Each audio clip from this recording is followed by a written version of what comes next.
Армысыздар, ТДК қыркүйек арнасында қорытынды кешкі жаңалықтар, студияда Айдос Мәлікұлы. Алдымен аңдатпа. Елордада өкпесі қабынған науқастар саны күрт өсті. Елдегі жұмыссыздық деңгейі 4,1% құраса, жыл соңында бұл көрсеткіш 6,1%-ға жетпек. Оралда санитарлық талаптарды сақтамаған 11 нысанның қызметі тоқтатылды.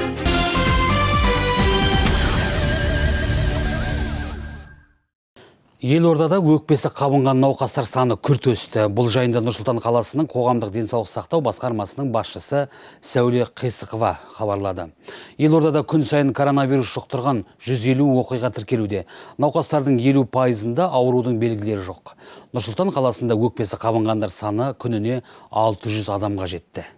Қазақстанда қауіпті індетті жұқтырғандар саны соңғы күндері күрт өсті. Көптеген аймақтарда карантин шаралары қайта қатаңдатылды.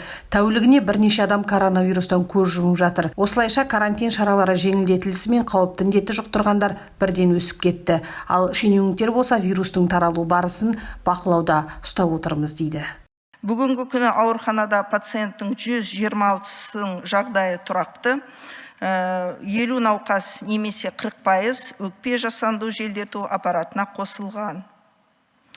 12 маусымнан бастап медициналық ұйымдардағы кереуеттетін қосымша саны, төсек орын саны қайта қарастырылды, арқылы енді 825-ке дейін жеткізілді.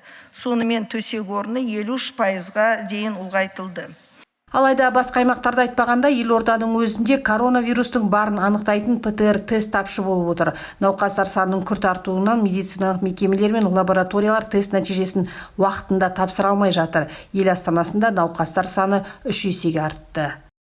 Бүгінде қалада 3348 коронавирус инфекциясы ауру тіркелді. Оның ішінде өткен аптада 587 жағдай тіркеліп, бұл алдыңғы аптаға қарағанда 21%-ға көбейді. Күнделікті өсім 3%, 2291 науқас жазылып шықты. Бүгінгі күні ауруханада 2610 науқас жатыр. Бұл алдыңғы аптамен салыстырғанда 3 есе өсіп отыр. Оның ішінде пневмониямен ауыратындардың саны 92% құрайды. Денсаулық сақтау министрлігі енді қауіпті індетті жұқтырғандарды есепке алу алгоритмін де өзгертті. Маусымның басынан бері министрлік ауру белгілері жоқтарды жалпы есепке қоспайды. Осының салдарынан елдегі ахуалды, науқастардың нақты санын ашық айқын көру мүмкін болмай отыр. Төтенше жағдай кезіндегі талапта өзгерген, енді ауру белгілері жоқтар үйінде жатып, дәрігердің қадағалауымен емделеді. Алайда олар өзгелерді жұқтыруы мүмкін. Соңғы мәлімет бойынша елде қауіпті індетті жұқтырғандар саны 19 мың адамнан асты. Жазылып шыққандар 12 мыңнан асады, 136 адам көз жұмды. Әселім Қалкен, Ахмедияр Ильясов, ТДК қыркүйек телеарнасы, Елордадан. Халықтың табысы төмен. Еңбек министрі бұл жағдайды мойындады. Жалпы халықтың табысы көп емес, төмен. Мысалы, біз өзіміз сараптама жасадық. Бір адамға шаққанда халықтың табысы 59 мың теңгеден аспай отыр, деді Нұрымбетов бүгін онлайн режимде өткен халыққа есеп беру барысында. Сондай-ақ министр елдегі жұмыссыздар саны артып отырғанын айтты. Бүгінгі күні 700 мың қазақстандық жұмыссыз қалды. Жалпы елдегі жұмыссыздықтың деңгейі 4,1%-ды құраса, жыл соңында бұл көрсеткіш 6,1%-ға жетпек. Халыққа онлайн есеп берген еңбек министрі ағынан жарылды. Біржан Нұрымбетов халықтың табысы төмен екенін енді мойындады. Халықтың жалақысы төмен болғасын салықта аз түседі, ал әлеуметтік төлемдер салықтың есебінен төленетіні мәлім. Жалпы халықтың табысы көп емес, төмен. Оның барлығы, мысалы біз өзіміз сараптама жасадық, бір адамға шаққанда халықтың табысы 59 мың теңгеден аспай отыр. Оның бәрі бірінші кезекте жалақыдан шығады. Себебі жалақы алып жүрген азаматтар солардың арқасында осы біздің әлеуметтік төлемдер жасап жатыр. Бәрімізде қамсыздандырып отқан сол кісілердің арқасында, сол кісілердің төлемдерінде. Кезінде Маргарет Тэтчер айтқандай, мемлекеттік бюджет деген түсінік жоқ. Ол салық төлеушілердің ақшасы дегендей. Сондықтан жұмыс істеп жүрген азаматтарды біз қолдауымыз керек. Бірақ өкінішке орай бізде ресми статистика бойынша орта жалақы елімізде 200 мың теңгеден аспай тұр. Оның ішінде сараптап келсеңіздер 77% адамның ол 200 мың теңгеден де төмен алады. Оның айтуынша ауыл шаруашылық саласында жалақы 105 мың теңгеден аспайды. Ал өңірлер бойынша тоқталсақ, солтүстік Қазақстан, Жамбыл мен Түркістан облыстарында орташа жалақы 140-145 мың теңгеден артық емес. Сондай-ақ министр елдегі жұмыссыздықпен күресу мүмкін болмай отырғанын айтады. Бүгінгі күні елде 700 мың қазақстандық жұмыссыз қалды.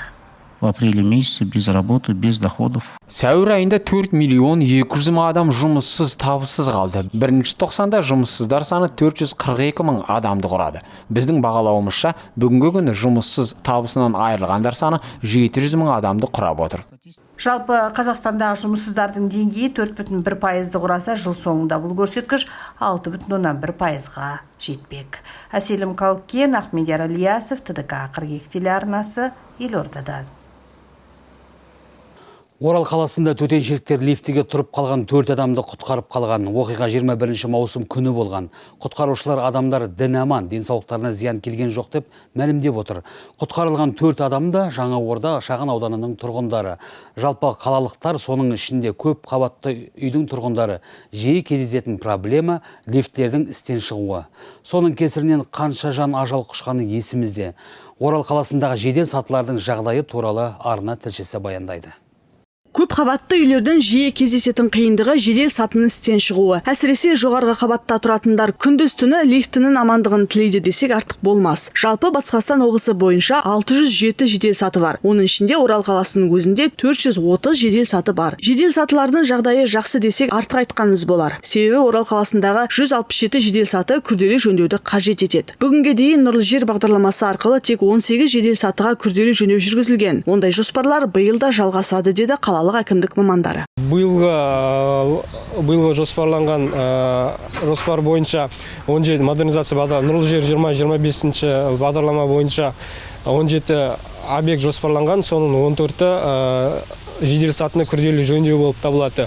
Лифтінің жыры тұрғындарды ғана емес, төтеншеліктерде біраз әбігерге салып тұрады. Лифтіден шыға алмай қалған, қысылып қалғандардың бәрі төтеншеліктерден көмек сұрайды. Себебі Орал қаласында лифтіде қалғандарды күндіз түні құтқарумен айналысатын мекеме жоқ. Биылғы жылдың 6 айында төтеншеліктер лифтіде қалып қойған адамды құтқару мақсатында 17 мәрте атқа қонған. Ал 2019 жылдың дәл осындай уақытында 32 мәрте шұғыл шақыруларға барыпты. Тек маусым айының өзінде төтеншеліктер 4 адамды лифтіден аман алып шыққан. Осы тек мына маусым айының ішінде айтсақ, мына 25-інде Жаңаорда микрорайонының 25-ші мекенжайында лифттің есігі ашылып, 2007 жылғы азамат құтқарылды. Және сол күні сол Жаңаорда микрорайонында 2-ші мекенжайында 205 жылғы 3 азамат құтқарылды. Көріп тұрсыңыз ба, бір кеште, бір күнде тек 2 үйде сонда 4 адам құтқарылды. Лифттің ішінде 2 үйде 2 лифт тоқтап қалып тұр.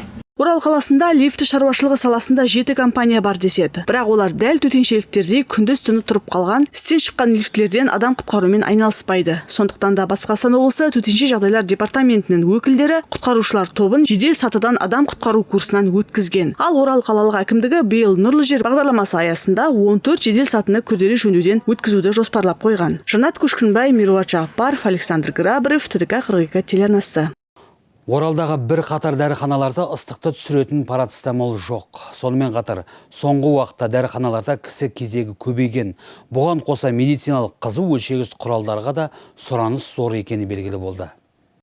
Вирусқа қарсы препараттар дәріханаларда тапшы. Бірнеше күн бойы адамдар парацетамол, аспирин және арбидолдың барлығын сатып алып қойған. Фармацевттер мұны індет кезінде адамдардың дәрі таппай қалудан қорқатындығымен түсіндіреді. Ал дәрігерлердің өзі коронавирус белгісі білінбейтін науқастарға осы дәрі-дәрмектерді қабылдауға кеңес беріп жатырған көрінеді. Сондықтан да қазақстандықтар оны жаппай сатып алуда. Фармацевттер демалыс күндері карантин болғандықтан дәрі-дәрмектер қорын толықтыра алмаған. Өйткені тауар жеткізушілер бұл күндері карантин деп тапсырыс қабылдамаған. Адамдар жаппай келіп осы дәрілерді сатып алуда. Дәрілер жоқ. Халық шауып жүр. Аптекаға келесін очередь. Заражение, заразитесь дейді. А какой заражение? Если сыртта 20-30 адам очередьте тұрамыз. Қандай дәрілер? Парацетамол жоқ дейді. Простой парацетамол кәдімгі ішетін. Фармацевттер адамдар қатаң карантин жағдайына оралудан қорқады деп санайды. Ондайда елімізде дәрі тапшылығы орын алу ықтимал деп те қауіптенеді. Елорданың бас дәрігерінің мәлімдемесінен кейін жұрт дәрі сатып алуға жаппай лап қойған. Дәрігерлердің өзі коронавирустың белгісі жоқ ауру тасымалдаушыларға парацетамолмен немесе аспиринмен емдеуге кеңес берген. Лимонмен чай ішеміз, малинамен чай ішеміз. Қорқамыз, көршілерімізге, достарымызға, балаларымызға қорқамыз. Естігенде вообще зәреміз кетеді, телевизияны естігенде бәрін.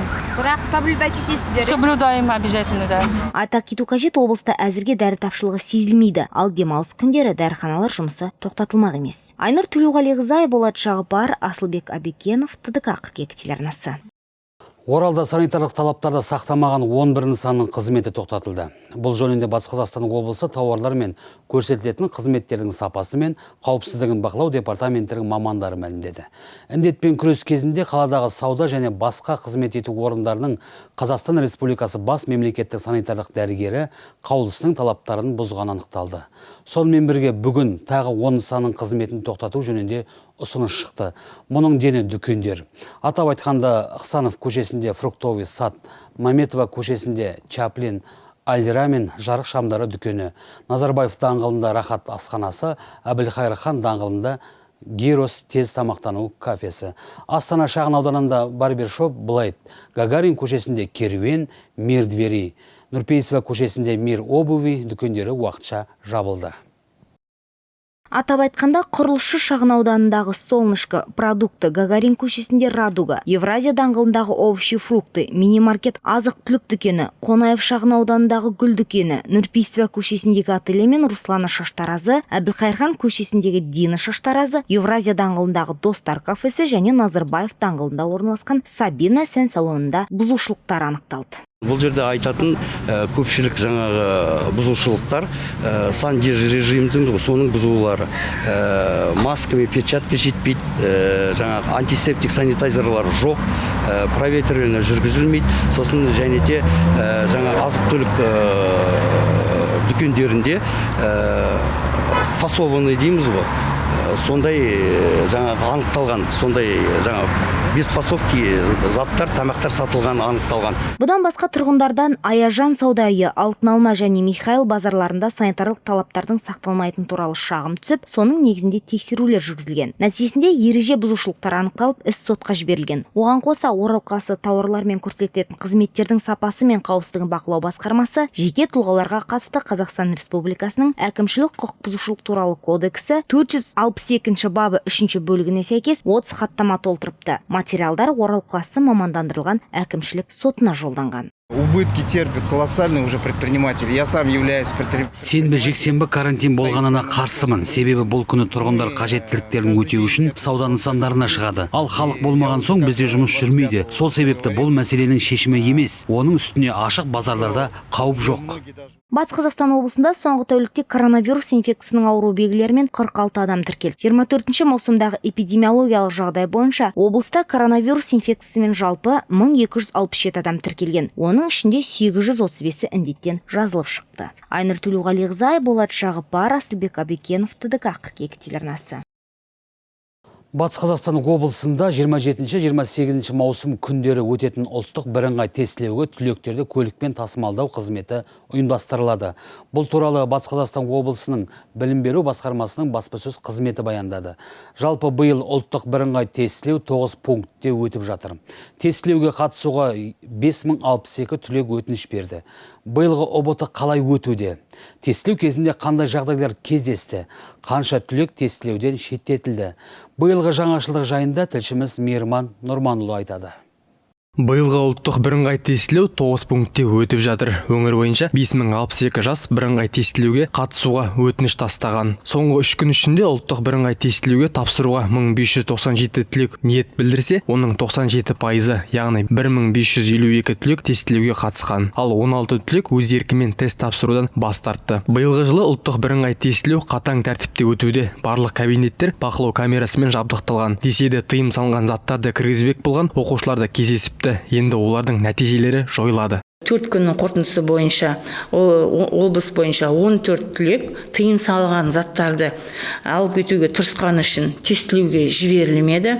Ал 10 түлек осы тест тапсыру барысында ОБТ ережелерін бұзғаны үшін тест тапсыру мүмкіндігінен айырылып, олардың жұмыстары, яғни нәтижелері жойылды. Нәтижесі жойылған түлектер ағымдағы жылы ұлттық бірыңғай тестілеуге қатысқандығы туралы сертификаты болған жағдайда ақылы түрде елдегі жоғары оқу орындарына түсуге конкурсқа қатыса алады. Жаңашылдықтың бірі алғаш рет Face ID жүйесімен жеке сәйкестендіру жүргізіледі. Өзінің орнына басқа адамды кіргізген тұлға 1 жыл бойы ұбт-ға қатыса алмайды. Бүгінгі таңда мұндай тәртіп бұзушылық орын алмапты. Індетке байланысты ұлттық бірыңғай тестілеу пункттерінде санитарлық эпидемиологиялық талаптарды сақтау жұмыстары жоғары деңгейде ұйымдастырылған. Қатысушылар санитарлық эпидемиологиялық талаптарға сәйкес дезинфекциялаудың 5 кезеңінен бүгінгі таңда өтуде. Ол дезинфекциялық туннелі, аяқ киімді арнайы дезинфекциялау, кілемшелерден тазалау, қолдарын санитайзермен тазалау және бетпердерді тағу. Міндетті түрде температура өлшенетіндігін атап өткен жөн. Дене қызуы болған жағдайда тестті басқа күн тапсыру мүмкіндік беріледі. Облыс аумағында 27-28 маусым күндері коронавирустық инфекциясының таралуына жол бермес үшін уақытша шектеу шаралары енгізілуіне орай сенбі және жексенбі күндері өтетін ұлттық бірыңғай тестілеу пункттеріне тест тапсырушыларды жеткізу үшін тасымалдау ұйымдастырылады. Түлектерді тасымалдауды ұйымдастыру сұрақтары бойынша төмендегі телефондарға хабарласуға болады. Мейірман Нұрманұлы, Манарбек Кошалиев, Александр Грабрев, ТДК 42 телеарнасы. Батыс Қазақстан облысында жұмыртқа мен картоптың бағасы қымбаттады. Бұл туралы кәсіпкерлік басқармасы мамандары хабарлайды. Елімізде төтенше жағдай жарияланып, карантин шектеулері енгізілген кезде нарықтағы 19 әлеуметтік маңызы бар тауардың бағасын бақылау мен кәсіпкерлердің қасақана бағаны қымбаттауына жол бермес үшін арнайы мониторингтік топ құрылған болатын. Осы топтың мүшелері соңғы кездері жоғарыда аталған қос тауардың бағасы қымбаттап кеткенін айтады. Азық-түлік саудасы жайында толығырақ арна тілшісі Ажар Хамитованың материалында. Нарықтағы бағаны қадағалап, оны зерттейтін арнайы мониторингтік топтың мүшелері нарықта жұмыртқа мен картоп бағасының қымбаттағанын анықтап отыр. Қос тауарды саудалап отырған кәсіпкерлер бағаның шарықтауы тауардың өзге өңірден және көрші Ресейден келуімен байланыстырады. Қазіргі таңда мамандар 19 әлеуметтік маңызы бар тауардың бағасын бақылап отыр. Қазіргі таңда осы 19 әлеуметтік маңызы бар тауарлардың ішінен жұмыртқа мен картофельға баға көтеріп кетіп жатыр. Қазіргі таңда бұның бәрі не себепті? Себебі бұл бізде қазір облыста өзіміздің оражайымыз әлі қолданысқа берілген жоқ. Соған байланысты қазір бізге картофель Южный Қазақстан жақтан, сонымен қатар көршілес Ресей Федерация жақтарына алып келіп жатыр. Тауар демекші азаматтар тұтынатын азық-түлік сататын базарға табан тіреп, қазіргі ахуалды зерттеп көрдік. Сатушылар қазір сауданың қызғанын айтады. Торговля у нас хорошо сейчас идет, хорошо. Қазір саудамыз жақсы, азаматтар көкөніс өнімдерін сатып алуда. Картоп Мысырдан және Астраханнан келгені бар. Қазір көтерме саудада оның келесі 180-190 теңге тұрады. Ал бұлай 200 теңгеден сатып алуға болады. Қазір қияр мен қызанаққа деген сұраныс көп. Олар жергілікті жылыжайда өсірілген. Ақжайық әлеуметтік кәсіпкерлік корпорациясы облысымызда бір ай азаматтар тұтынатын тауардың 20-25% қоры жинақталды деп хабарлайды. Батыс Қазақстан облысының тұрақтандыру қорында жалпы сомасы 330 миллион теңге құрайтын, және көлемі 1350 тонна құрайтын тауарлар сатып алынды тұрақтандыру қорына. Оның ішінде ұн өнімдері, қарақұмық, күріш, ет, шемек май, және макарондық тауарлар сатып алынған. Осы аптада атқарушы билік өкілдері коронавирус инфекциясының таралмасы үшін сенбі мен жексенбіде барлық базар, сауда орындары мен қоғамдық көліктің жұмысын тоқтатады. Бірақ бұл шектеулер тек 2 күнге арналған. Сол себепті азық-түлік өнімдерін дүкен сөрелерінен жаппай сатып алуға асықпаңыз. Ажар Хамитова, Нұрлан Кунашев, Александр Грабарев, ТДК 42 телеарнасы. Орал қаласында пәтер ұрлығымен айналысқан 2 адам қолға түсті. Олар маусым айының 10 күні полиция бөлімшесіне жеткізілген. Тергеу кезінде барлық аяқ заттар тәркіленген. Олардың ішінде алтын бұйымдар мен ақша бар. Күдіктілер бұған дейін де пәтер ұрлығы үшін сотталыпты. Қазір үстерінен қылмыстық іс қозғалып, тергеу амалдары басталған. Ол қылмыстардың барлығы пәтер ұрлықтары, яғни пәтерлерге кіру арқылы есіктердің кілттерді немесе оларды бұзу арқылы кіріп, ішінен пәтерлік қылмыстан жасаған. Оралда тұрғын үйлерге судың берілуі 50-70%-ға дейін төмендетіледі. Батыс су арнасы жауапкершілігі шектеулі серіктестігі басшылығы жазғы мерзімге өзгертілген суды беру кестесі туралы мәлімдеді. Бұл шаралар инженерлік желілердің жаңғыртылуымен байланысты болып отыр. Шаһарды сумен қамтитын Батыс су арнасы кәсіпорны соңғы уақытта суды пайдалану деңгейі күрт көбейгендігін айтады. Сондықтан суды арнайы кестемен беру туралы шешім қабылданған. Оның үстіне инженерлік желілер қайта жаңғыртылуда. Яғни қыстың қамын жазулаған коммуналдық мекеме осындай шешімге келіп отыр. Осы ауқымды жұмыстар жүргізілуіне байланысты қазіргі уақытта барлық су әкету жүйесі қаланың орталық жағымен бірінші және екінші КНСтер арқылы Зачаганск етіне ағызып жатырмыз. Сондықтан өте ауқымды осы КНСтерден су өткізуіне байланысты апатты жағдайлар бізде пайда болып отыр. Сәйкесінше осыған байланысты біз су беру кестесін шектедік. Су беру кестесі қазіргі уақытта әкімдікпен және бекітіліп, Батыс су арнасы ұсынып біз бекіттік. Биыл Жайық өзенінде су аз, әрі жерасты ұңғымаларындағы су деңгейі төмен. Қаладағы өнеркәсіп орындары мен дәмханалар толық жұмыс ырғағына көшкесін, су қазіргіден де көп мөлшерде жұмсалады. Сондықтан қаланың жекелеген аудандары мүлдем сусыз қалмауы үшін ауыз суды кестемен береміз дейді кәсіпорын басшысы Қайырғали Имаш. Вода уходит на огород вообще. Жаз маусымы бау-бақша науқаны. Тұрғындарға қанша жерден ескерту жасалса да, суды ысыраппен пайдалануда. Сол себепті су қысымы төмендетіледі. Сағат 7:00-ден 9:00-ге дейін суды толық көлемде беріледі. Сағат 9:00-ден 12:00-ге дейін желідегі судың берілуін 50%-ға төмендетіледі. Сағат 12:00-ден 14:00-ге дейін суды толық көлемде беріледі, ал сағат 14:00-ден 19:00-ге дейін желідегі судың берілуін 50%-ға төмендетіледі. Сағат 19:00-ден 22:00-ге дейін суды толық көлемде беріледі. Сағат 22:00-ден таңғы 7-ге дейін желідегі судың берілуін 70%-ға төмендетіледі. Су қысымы азайтылмаса, кәріз коллекторы қайта жарылып, Орал халқының 70%-ы ауыз сусыз қалуы мүмкін. Ай сайын коммуналдық қызмет ақысын уақытылы төлейтін тұрғындар мұнымен келіспейді. Яғни ақысы төленген қызмет толығымен көрсетілуі тиіс. Бұл нарық заңы. Айнұр Төлеуғалиқызы, Айболат Жағыпар, Асылбек Абекенов, ТДК 42 телеарнасы.